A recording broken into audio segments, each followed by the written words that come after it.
નમસ્કાર દર્શક મિત્રો, હોટ ટોપિકમાં આપ સૌનું સ્વાગત છે. આપની સાથે હું છું શિવમ. દર્શક મિત્રો, હોટ ટોપિકમાં વાત કરીશું આજે ફરી એક વખત અસામાજિક તત્વોની. ફરી એક વખત જે શબ્દ કે જે અવારનવાર આ પ્રકારે આપણે આની ચર્ચા કરતા હોઈએ છીએ.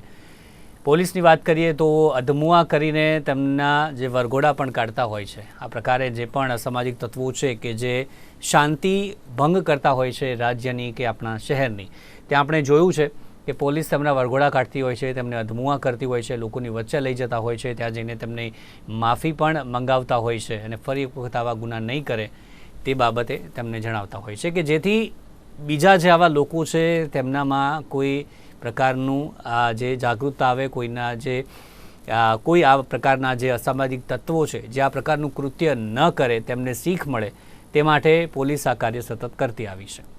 પરંતુ અસામાજિક તત્વોને જાણે પોલીસનો કોઈ જે ડર નથી, પોલીસની કોઈ પણ કાર્યવાહી પોલીસને જે કરવું એ કરે, અમે અમારું કામ કરીશું જ, અમે લોકોને હેરાન કરીશું જ, આ પ્રકારે જાણે તમને નક્કી કરી લીધું હોય તે જ પ્રકારે અવારનવાર આ ઘટનાઓ સામે આવતી રહે છે. અમદાવાદમાં 2 દિવસ પહેલાંની જે ઘટના, એક વેપારી પર જે ખંડણી માંગવાનો જે વાત સામે આવી અને અડધી રાતે તેમના પર હુમલો કરવામાં આવ્યો કે અહીંયા જો દુકાન ચલાવી હોય તો તમારે ખંડણી આપવી પડશે ને તે બાબતને લઈને તેમને માર મારવામાં આવ્યો. આજે સુરતથી એ ઘટના આવી કે જ્યાં એક એન્જિનિયરિંગનો વિદ્યાર્થી છે, તેમને ઓવરટેક કરી કોઈ અમુક અસામાજિક તત્વોએ અને તેમને જણાવ્યું કે જોઈને ગાડી ચલાવો, આપનું ટુ વ્હીલર જોઈને ચલાવો, સંભાળીને ચલાવો. આ જ ખાલી એક વાત તેમણે કરી અને ત્યારબાદ આ અસામાજિક તત્વો, આ લુખ્ખા તત્વો, જેમને જાણે ગુસ્સો આવી ગયો અને તે એન્જિનિયરિંગના વિદ્યાર્થીને માર મારવામાં આવ્યો. આ એક વાત. આ સિવાય આપણે વાત કરીએ તો અમદાવાદનો જે ગીતા મંદિર બસ સ્ટેન્ડ, ત્યાંથી એક જે મંગા ડોન, જે પોતાને ડોન કહેતો આ જે વ્યક્તિ કે જેને ગઈકાલે માર મારવામાં આવ્યો, 1 અઠવાડિયા પહેલાં તેને પકડવામાં આવ્યો હતો પરંતુ તેને છોડી મૂકવામાં આવ્યો હતો. તેના મુદ્દે પણ ચર્ચાઓ ચોક્કસથી ચાલી હતી. આ પ્રકારે અલગ અલગ ઘટનાઓ કે જે સામે આવતી રહે છે. નડિયાદથી પણ એક એવી ઘટના સામે આવી કે જે એક યુવતીને સામાન્ય બાબતમાં તેને ઢસડવામાં આવી, તેને માર મારવામાં આવ્યો. અલગ અલગ આ પ્રકારની ઘટનાઓ કે જે બની છે અસામાજિક તત્વોની, જ્યાં વાતો સામે આવે છે. એક સામાન્ય બાબત હોય છે પરંતુ પોતાને ખબર નહીં શું ગણતા હોય છે અને પોતાનો રોફ જમાવવા માટે આ પ્રકારે જાહેરમાં મારામારી કરતા હોય છે, લોકોને હેરાન કરતા હોય છે અને એક શહેરની શાંતિ છે તેને ભંગ કરતા હોય છે. ત્યારે આવા અસામાજિક તત્વો પર અંકુશ લાવવા માટે હવે શું કાર્યવાહી કરવી પડશે અને સમાજ માટે કેટલા જે પ્રકારે હાનિકારક છે, આ શાંતિ માટે કેટલા હાનિકારક છે, શું કરવું જોઈએ આવા અસામાજિક તત્વો પર, આ તમામ બાબત પર આપણે ચર્ચા કરીશું. ચર્ચા સાથે મહેમાન મારી સાથે જોડાઈ ગયા છે. ધર્મેશભાઈ ગામી, સામાજિક કાર્યકર, સુરતથી આપણી સાથે જોડાયા છે અને ત્યારબાદ 2 નિવૃત્ત પોલીસ અધિકારી આપણી સાથે જોડાયા છે, અશોકદાન ગઢવી અને તેમની સાથે RM ભદોરિયા સાહેબ. બંનેનું સ્વાગત છે નિર્માણ ન્યૂઝમાં. સૌથી પહેલાં તો અશોકભાઈ, આપનાથી શરૂઆત કરી. આની પહેલાં પણ આપણે ચર્ચા ઘણી બધી વખત કરી છે અસામાજિક તત્વોની, પરંતુ આ તત્વો કે જે રોકાવાનું નામ નથી લઈ રહ્યા, ન કાયદાનો ડર હોય ન પોલીસનો ડર હોય, તે પ્રકારે એક બાદ એક ઘટનાઓ કે જેને અંજામ આપી રહ્યા છે, પોલીસને એક પ્રકારે જાણે ખુલ્લો પડકાર આપતા હોય તે પ્રકારની ઘટના, શું કહેશો સૌથી પહેલાં તો?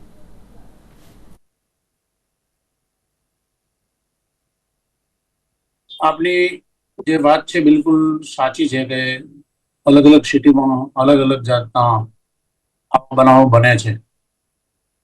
પોલીસનું કામ છે આવા બનાવો રોકવાનું, બની ગયા પછી એને ડિટેક્ટ કરવાનું.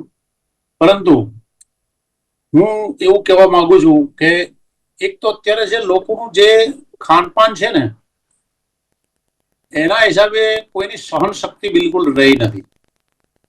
નાની નાની વાતમાં જે આપણે જોઈએ છીએ કે ઓવરટેક કરવાની બાબતમાં કોઈએ સામાન્ય ઠપકો આપ્યો કે ભાઈ વ્યવસ્થિત વાહન ચલાવો, એવી નાની નાની બાબતોમાં ઝઘડા થઈ જાય છે અને એનું પરિણામ જે છે એ લોકોને ખબર નથી કે બહુ ભયંકર આવતું હોય છે. પોલીસ એની રીતે ગુનેગારો પકડાય જ છે. એમના વરઘોડા કાઢવામાં આવે છે, એમને ખરેખર મારવાનું કાયદામાં કંઈ લખ્યું નથી, છતાં પોલીસ પોતાની જવાબદારી ઉપર જોખમ ઉઠાવીને પણ એમને સબક મળે, બીજા લોકોને પ્રેરણા મળે એટલા માટે એમને માર પણ મારતી હોય છે. આપણે ઘણી વખતે ટીવીમાં જોઈએ છીએ કે એ આ લુખ્ખા તત્વો હોય છે એ પણ વ્યવસ્થિત ચાલી પણ નથી શકતા, એટલી હદે પોલીસ અમને મારે પણ છે. પોલીસની થોડી પરિસ્થિતિ એવી છે કે જ્યારે આવા કોઈ અસામાજિક તત્વો કોઈ પણ જાતની ધમાલ કરે ત્યારે લોકોનો રોષ હોય છે અને છેલ્લે પોલીસ ઉપર રોષ હોય છે. પોલીસ કંઈ કરતી નથી. તમે જુઓ, ઘણી જગ્યાઓ બનાવ બને છે કે બાજુમાં ઉભેલો માણસ વિડીયો ઉતારે છે, પણ એ ગુનો રોકવામાં કોઈ પણ જાતની મદદ કરતો હોતો નથી. એ જવાબદારી સમગ્ર જાણે પોલીસની જ હોય એવી રીતે પબ્લિક પોલીસ ઉપર દોડી જાય છે. વિડીયો ઉતારવાનો ટાઈમ હોય છે, પણ વચ્ચે પડીને કોઈ એવો બનાવ બનતો હોય એમાં કોઈ પડવા તૈયાર નથી. પછી આપણા જે જ્યુડિશિયરી છે એની પણ ખૂબ એવી ખામીઓ છે કે જ્યારે પણ આવા આરોપીને પોલીસ કોર્ટમાં 24 કલાક પછી રજૂ કરવા જ પડતા હોય છે, અને રજૂ કરે ત્યારે મેજિસ્ટ્રેટનો સૌથી પહેલો પ્રશ્ન એ હોય છે કે પોલીસ તરફથી તમને કોઈ પણ જાતનો માર મારવામાં આવ્યો છે? આરોપીને આ પહેલો પ્રશ્ન પૂછવામાં આવે છે, માર માર્યો છે? એટલે આરોપી જે કે હા મને માર માર્યો છે તો તરત એમને હોસ્પિટલમાં દાખલ કરો અને પોલીસના વિરુદ્ધમાં પગલાં લેવાય છે શિક્ષાત્મક.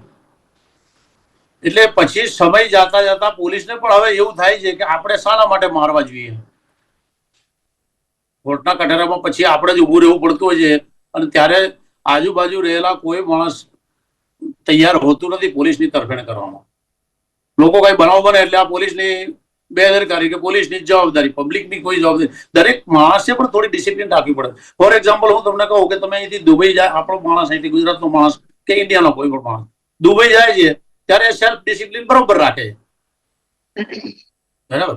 જે એ જ માણસ પાછો અમદાવાદમાં આવે તો એ કોઈ જાતની ડિસિપ્લિન નહીં. એટલે કાયદાનો ડર ત્યાં છે, અહીંયા નથી. એનું કારણ શું છે? જ્યુડિશિયરી.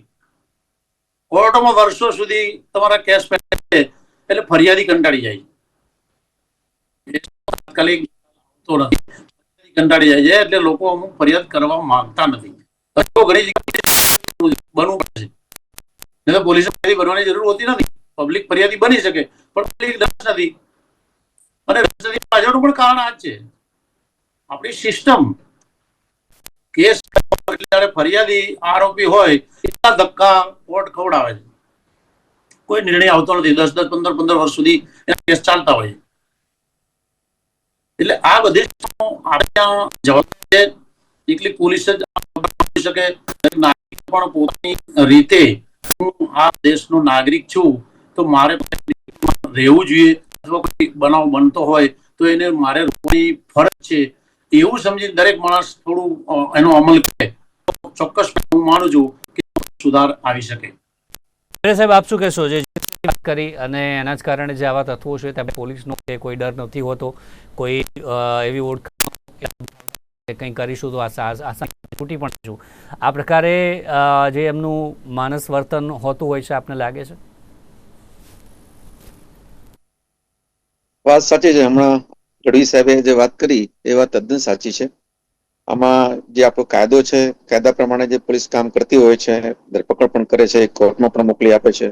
પણ આ આપ જોશો કે જે વિડીયો વાયરલ થયેલો છે એમાં ઘણા લોકો જોતા હતા કે એને માર મારવામાં આવે છે. જે આ બાબતમાં જે ગુનો દાખલ થાય અને એ જે જોનાર સાક્ષીઓ છે એનું જયારે નિવેદન લેવામાં આવે તેમાંથી તો 90% લોકો છે ને જવાબ લખવા માટે તૈયાર હોતા નથી. માની લો કે પોલીસ કોઈ પણ રીતે 5-10% કે 20% લોકોને તૈયાર પણ કરે તો અહીંયા તો તૈયારી સાથે જવાબ લખાઈ દે છે, પણ એ જ લોકો જયારે કોર્ટમાં જાય છે તો કોર્ટમાં ફરી જાય છે. પછી એ રીતે જે સાહેબે વાત કરી છે કે જે પોલીસને મારવાનો પાવર્સ નથી, જો મારીએ તો પછી કોર્ટમાં જાય, કોર્ટને પછી જજ સાહેબ પૂછે, પછી ગુનો દાખલ થાય તો શોષણનો વારો આવે પોલીસ ખાતાનો. તો પછી એવું થાય કે હવે આપણે કોર્ટમાં ધક્કા ખાતા થઈ જઈએ તો કોના માટે મારવાનું, એવું ઘણી વખત થાય છે. કાયદામાં આપણે એવી જોગવાઈઓ છે કે માની લો કે કોઈ ગુનેગારને ગુનો સાબિત કરવો હોય તેના વિરુદ્ધમાં માન લો 99 પુરાવા હોય જેનાથી સાબિત થતું હોય કે ગુનેગાર છે, જેનામાંથી સજા થઈ શકે છે. પણ એક એવો વસ્તુ હોય કે 1% જ્યાંથી એમ સાબિત થાય કે ડાઉટફુલ છે કે એ સાબિત થતું નથી, તો 99 પુરાવા હોવા છતાં પણ આ લોકો છૂટી જાય છે. 100% પુરાવા કોર્ટમાં સાબિત કરવા છે. અસામાજિક તત્વોની આપણે વાત કરી રહ્યા છીએ કે તેમને માર મારે છે, ચલો તેમને પણ માર મારવામાં હવે ક્યાંક પેલું થતું હોય કારણ કે આજે આપણે વાત કરીએ, પરંતુ એમને અંકુશમાં લાવવા માટે, કારણ કે ઘટનાઓ એક બાદ એક સતત વધી રહી છે, સામાન્ય લોકો જે શાંતિથી જીવવા માગે છે તે પણ જે એનો ભોગ બનતા હોય છે. અમદાવાદની જે ઘટનાની વાત કરી કે દુકાન ચલાવે છે મોબાઈલની, પરંતુ દુકાન ચલાવી હોય તો તમે એને ખંડણી આપો, આ પ્રકારની વાત તેને કરવામાં આવે છે, તેને લઈને માર મારવામાં આવે છે. એમના પર અંકુશ લાવવા માટે શું કરવું જોઈએ પોલીસે અને તંત્રએ?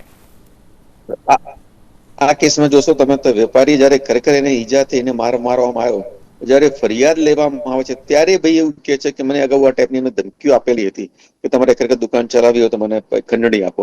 જયારે એને ધમકી આપવામાં આવી હતી જે તે જ વખતે જો એને પોલીસમાં જઈને ફરિયાદ આપી હોત તો પોલીસ એ વ્યક્તિ લાવી હોત, એના પર એક્શન લીધા હોત, એનો કઈ નિકાલ કરાયો હોત, તેને બીક પણ હોત ગુનેગારને કે પોલીસે મને એડવાન્સમાં બોલાવી લીધા છે અને હું જો આવી કઈ ઘટના ઘટશે મારા કારણે તો મને તકલીફ થશે. પણ એ બાબતમાં પણ એમને શરૂઆતના સમયમાં કોઈ ધ્યાન આપ્યું જ નથી એ બાબતનું. છેલ્લે જયારે ઈજા થઈ, ઇન્જરી થઈ, એના પછી ત્યાં ગયા. એટલે જે પહેલા ગયા હોત તો કદાચ આ ઘટના આપણે અટકાવી શક્યા હોત. ઘટનાઓ બે ટાઈપની હોય છે, એક આકસ્મિક થાય છે. માન લો પેલી આપણે મોટર ડ્રાઇવિંગની જે વાત કરી છે એ આકસ્મિક ઘટના હતી. એ તો પણ આ ઘટનામાં તાલટી ગુનેગાર છે, એને ધમકીઓ આપે છે, તે છતાંય પોલીસ પાસે જતો નથી, પ્રોટેક્શન માંગતો ઘણી કરતો નથી. તો થોડું જો અગાઉ એડવાન્સમાં ગયા કદાચ આ જે ઝઘડો થયો અટકાવી શકાય હોત પોલીસ દ્વારા. જી ધર્મેશભાઈ, સુરતની આજની પણ ઘટના જે મેં અત્યારે વાત કરી, સવારે એક એન્જિનિયરિંગના વિદ્યાર્થીને ઓવરટેક કરવાની સામાન્ય બાબતમાં જે મારવામાં આવ્યો, તેના અંગે શું કહેશો? અમદાવાદની જે ઘટનાઓ સિવાય સમગ્ર રાજ્યમાં જે સમયનો આતંક અત્યારે વધી રહ્યો છે, એક સામાન્ય નાગરિક શું લાગે છે આપને? બંને પોલીસના જે અધિકારીઓ છે એમની વાતો સાંભળી એમનું જે દુઃખ છે એ પણ સાચું દુઃખ છે. સમાજની અંદર હાલ જે માનસિકતા છે એ સમાજની અંદર જે રીતના એક લોકો શોર્ટ ટેમ્પર થઈ ગયા છે, સહનશક્તિ નામની વસ્તુ રહી નથી, કુટુંબ પરિવારો તૂટી ગયા અને બધા જ આખી દુનિયાનું જ્ઞાન હોય એવી રીતના વર્તન કરે છે. એટલે કોઈ પણ વસ્તુની સહનશક્તિ નથી. હવે કોઈ માનવ કે કોઈ વ્યક્તિ કે ઓવરટેકમાં તમારી ભૂલ છે તો એમાં કઈ લડવાનું ના હોય, એ સમજવાની વાત છે. પરંતુ ઘણી બધી બાબતોમાં અમે જોયું છે, પાર્કિંગ બાબતમાં પણ મર્ડરો થઈ ગયા છે. આ રોંગ સાઈડ હોય કે ઓવરટેકની બાબતો હોય કે સામાન્ય કોઈ ગુનો કરતો હોય એને જરા કેવું હોય કે ટોકવું હોય તો પણ પાછળથી એના પર હુમલો કરવામાં આવે. આવી બધી વસ્તુઓનું કારણ એટલું જ છે કે આપણો જે કાયદો છે એ કાયદા સુપ્રીમ કોર્ટ દ્વારા કહેવામાં આવ્યું છે કે 7 વર્ષથી ઓછી જે પણ સજા હોય એ પોલીસ સ્ટેશનમાંથી આપી દેવામાં. એટલે પોલીસ માનો કે મને કોઈ લાફો માર્યો કે મારી દીધી તો અને હું પોલીસમાં જાઉં એટલે એ પોલીસ એને લઈ આવે, પરંતુ સાંજે તો છૂટી જાય. એટલે કોઈ નાનો મોટો વ્યવહાર કરીને પણ માનો કે તો તરત છૂટી જાય. એટલે 2-4 કલાકની અંદર છૂટીને આપણી જ સામે પાછા. એનાથી કોઈ પણ આરોપી હોય એનું મોરલ છે ને વધતું હોય છે અને આ નાના મોટા ગુનાઓ કરવાની એમની અંદર હિંમત આવતી હોય છે કે ભાઈ આટલી જે સજા છે એમાંથી તો પોલીસ સ્ટેશનથી આપણને જામીન મળી જાય છે એટલે એને જેલનો ડર રહેતો નથી. જે ગંભીર ગુનાઓ છે, મોટા પ્રકારના ગુનાઓ છે, ગેંગ બનાવીને જે ગુનાઓ કરે છે એવા લોકો પર આજની તારીખમાં કાયદાનો ડર છે. ગુજરાત સરકારે ગુજસીટોક જેવી બાબતો બનાવેલી છે અને મોટી મોટી ગેંગો ગુજરાતની એ જેલની અંદર છે. પરંતુ ક્યાંક ને ક્યાંક શોર્ટ ટેમ્પર વ્યક્તિઓ થઈ જવાના કારણે આવા ઝઘડાઓ વધ્યા છે. એના પર ક્યાંક કંટ્રોલ નથી. વાત આવે છે કોઈ ગુનો બને કોર્ટમાં સાબિત કરવાની વાત હોય તો એ પેન્ડિંગ કેસો છે, એની અંદર લોકો ધક્કા ખાવા માંગતા નથી. કોઈ એવી માનો કે કોઈ વસ્તુ બની ગઈ તો એના પંચોરે તૈયાર નથી. એટલે આ બધી જ વાત સાચી છે અને જો પોલીસ વીટો પાવર વાપરીને એમને મારે જોડે એટલે એ હોશિયાર વ્યક્તિ કોર્ટમાં તરત જજ સાહેબ પણ પૂછે છે કે ભાઈ તમને પોલીસે ખરેખર ટોર્ચર કર્યા કે નહીં, માર્યા કે નહીં.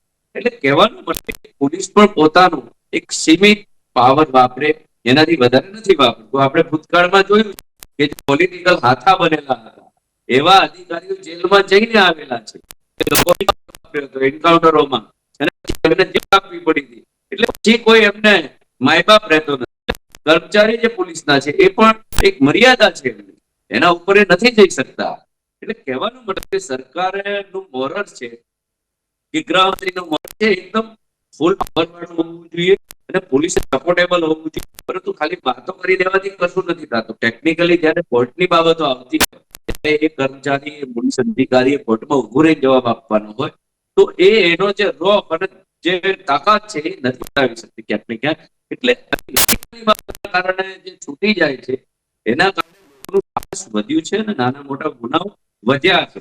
બીજી બાબત આર્થિક બાબતે પણ ગુજરાતની અંદર ખૂબ ગુનાઓ છે. આર્થિક ગુનાઓની અંદર પાસે એવી કોઈ ટેકનિકલી ટેકનિકલ એટલી બધી આપણે આગળ નથી. જે રીતના સાયબર ફ્રોડો થાય છે એ પણ ખૂબ મોટી માત્રામાં હોય છે. એના પર કાયદો કડકાવી એમને જામીન ના મળે એવા બધા કામો કરે, ક્યાંક ને ક્યાંક છે એ ગુના કંટ્રોલમાં આવે અને સખત સજા હોવી જોઈએ. જે જામીન તરત મળી એ મોટામાં મોટી ભૂલ છે અને એના કારણે આવી છૂટી છવાયું જે કઈ હરકતો થાય છે, મારામારીઓ થાય છે, એ ગુનાઓ વધ્યા છે એ આપણે માનવું પડે. પરંતુ સમાજના લોકોની પણ જરૂરિયાત જાગૃતતા હોવી જોઈએ. પોલીસ જ્યારે પણ કોઈ ઘટના તમારું નિવેદનને તમે સાક્ષી તરીકે પંચ તરીકે રહો, પરંતુ કોર્ટોમાં લાંબા ધક્કા થાય એના કારણે કોઈ લોકો તૈયાર રહેવા માંગતા નથી ને જેના કારણે ગંભીર કેસોમાં પણ લોકો છૂટી જતા હોય છે. એટલે આ પણ દુઃખની વાત છે સર. જી અશોકભાઈ, આ બધી વાત છે ચોક્કસથી છે, જે આપણે કાયદાની વાત કરીએ છીએ, કેમ ડર નથી તેની આપણે વાત કરી. શું કરવું જોઈએ જો પોલીસનો ડર આ લોકોમાં રાખવો હોય તો તેના માટે શું બદલાવ કરવા પડશે? આજે આવા અસામાજિક તત્વો જે દિવસે ને દિવસે વધી રહ્યા છે તેમનામાં ડર બેસે, પોલીસનો ડર બેસે, તેના માટે શું કરવું જોઈએ? હમણાં સુરતના મિત્રે જે વાત કરી એ 7 વર્ષથી ઓછી સજાના જે ગુના હોય એને તરત પોલીસ સ્ટેશનમાંથી જામીન મળી જાય છે. કાયદો વાત સાચી છે. તો મોટા ભાગના ગુના એવા જ હોય છે કે 7 વર્ષથી ઓછી સજાના ગુના હોય. એ લોકોને ખબર જ છે કે આપણે ગુનો કરીશું તો વકીલને સાથે લઈને જવાનું છે, તરત ને તરત આપણે જામીન ઉપર છૂટી જવાનું છે. એટલે પોલીસનો જે ડર હોવો જોઈએ એ ડર રહ્યો નથી. એ 7 વર્ષની સજામાં કેટલા બધા ગુના આવી જાય છે કે જેમાં 7 વર્ષથી ઓછી સજા જ હોય. એ તમામ ગુનામાં પોલીસને એટલે ક્યાંક ને ક્યાંક ભ્રષ્ટાચાર પણ થાય, ક્યાંક ને ક્યાંક લોકોને ગુનો કરવાનું મોકળું મેદાન પણ મળે છે. એટલે એ કાયદામાં સુધાર લાવવો પડે. સમાજમાં જાગૃતિ લાવવા માટે પોલીસે સુરક્ષા સેતુ બીજા ઘણા કાર્યક્રમો કર્યા જ છે સમાજને જાગૃત કરવા માટે. પોલીસ ફરજાનો મિત્ર છે એ બેનર હેઠળ પણ ઘણા કાર્યક્રમો પોલીસ તરફથી કરવામાં આવે છે. પણ જૂની કહેવત છે કે ભય વગર પ્રીત ના હોય, એમ કોઈ દિવસ ડર વગર કોઈ સુધરતું નથી. આજ તમે પોલીસની લો, બીજો દાખલો તમે શિક્ષણમાં લો. એક સમય હતો કે શિક્ષક નીકળે તો વિદ્યાર્થી છુપાઈ જતો અથવા બેઠો હોય તો ઉભો થઈ જતો. આજ એ સમય છે કે શિક્ષકની સામે થઈ જાય છે, શિક્ષકને મારે છે. કેમ કે કોઈ વિદ્યાર્થીને થોડો ઠપકો આપે તો પણ વાલી જઈને ફરિયાદ કરી દે, અમારા બાળકને આવું બોલ્યા ને આવું કીધું. તો નાની નાની બાબતમાં પછી શિક્ષકો બી એવું રાખ્યું આપણે શું, આપણું શું ને આપણે શું. શિક્ષકો પણ હવે ભણાવતા નથી એટલે આ ટ્યુશન પ્રથા, પેલા ટ્યુશન પ્રથા ક્યાં હતી? તો શિક્ષકો પણ એ જ રસ્તે ગયા, આપણે શું કરવા મારવા જોઈએ કોઈના બાળકને, આપણે શું કરવા કંઈ કેવું જોઈએ? ભણવું હોય તો ભણે, નગર કઈ નહીં, પછી ટ્યુશન લગાવવું પડે. એમ પોલીસ પણ ધીરે ધીરે એ રસ્તા ઉપર જઈ રહી છે કે આપણે શું કામ આવું કરવું જોઈએ. એટલે આપણે જે ન્યાય પ્રણાલિકા છે એમાં ચોક્કસપણે બદલાવ લાવવો જોઈએ. 10-10, 15-15, 20-20 વર્ષ સુધી કેસના નિકાલ નથી આવતા. હાઈકોર્ટે લખવું પડે છે કે 10 વર્ષથી જૂના કેસ હોય એનો નિકાલ કરો. દાખલા તરીકે હું દાહોદમાં 2010માં હતો, આજે 25 થઈ. હજુ મારે ત્યાંના જેટલા મેં ઇન્વેસ્ટિગેશન કર્યું છે એને મારે દર મહિને ત્યાં હાજરી આપવા જવું પડે છે. પછી પંચ નથી આવ્યો એટલે આ થયું આવલું. એટલે પંચો પણ કોઈ રહેવા તૈયાર નથી. તમે જુઓ કે જે એસીબી નાર્કોટિક્સ એવા ગુના છે એમાં સરકારી પંચની સુવિધા છે. બીજા ગુનામાં તમારે પબ્લિકમાંથી પંચ લેવાનું. પંચમાં રહેવા માટે અત્યારે કોઈ તૈયાર હોતું જ નથી. પછી પોલીસ શું કરે? પંચનામું કરવા માટે તો પંચ લાવવા જ પડે છે. તો કોઈ પાનના ગલ્લા વાળો, કોઈ ચાની રેકડી વાળો, કોઈ રિક્ષા વાળો, એવો માણસ જ પોલીસના દબાવમાં એને એ પંચ તરીકે રહે છે. તો એ જે તે ટાઈમે તો પંચમાં સહી કરે છે, પણ કોર્ટમાં 10 વર્ષ પછી એને જયારે જુબાની આપવા જવું પડે ત્યારે એ જ માણસ ફરી જતો હોય છે કે મને તો પોલીસ સ્ટેશન બોલાવીને મને સહી લીધી, મને ખબર નથી શેમાં સહી કરી મેં. આ કેસ તરત ઢીલો પડી જાય છે. એટલે આપણી જ્યુડિશરીના કંઈ સુધારો લાવવો પડે અને પોલીસને થોડી સત્તા વિશેષ આપવી પડે. અને ત્રીજી વસ્તુ, પબ્લિકે થોડું જાગૃત રહેવું પડે. શું કરવું જોઈએ આ તત્વોને ડર બેસે અને આવી ઘટનાઓ રોકાય એના માટે કડક પગલાં કયા લેવા જોઈએ? આર એમ ભદૌરિયા સાહેબ, આપ શું કહેશો? વાત તો સાચી છે કે ભયબીન પ્રીત હોય નહીં અને કડક લેવું જોઈએ પણ લેવાઈ શકાતું નથી. એ પણ તકલીફની વાત છે. અને જે રીતે ગઢવી સાહેબે વાત કરી કે વાત સાચી છે. આપણે તો